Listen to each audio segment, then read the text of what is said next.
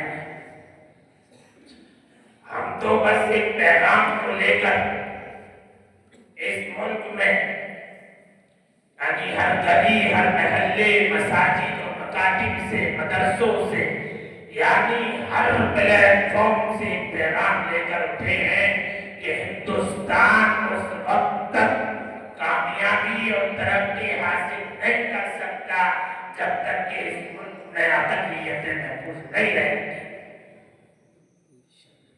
लेकिन ऐसा महसूस होता है कि इस मुल्क में अक़लियतों के साथ, इस मुल्क की अक़लियतों के साथ व्यवहार किया जा रहा है। हम बता देना चाहते हैं कि ये मुल्क उसी वक्त कामयाब रहेगा जब इस मुल्क के अंदर अक़लियतों के साथ भी वही सलूक होगा जो इस मुल्क की अक्सरियत के साथ होगा, वरना ये मुल्क तबाह हो जाएगा, बर्बाद हो जाएगा। अरे बाबा, हमने इस मुल्क के लिए, हमारे बुजुर्गों ने इस मुल्क के लिए कुर्बानियां दी है। अगर इस मुल्क की अक़लियतों के साथ खिलवाड़ किया जाएगा तो ये मुल्क तबाह हो जाएगा। और इस मुल्क के अंदर हर अक़लियत को अपने मजहब पर चलने का हक है। ये दफात मौलाना अबुल कलाम आजाद की रखी हुई दफात है।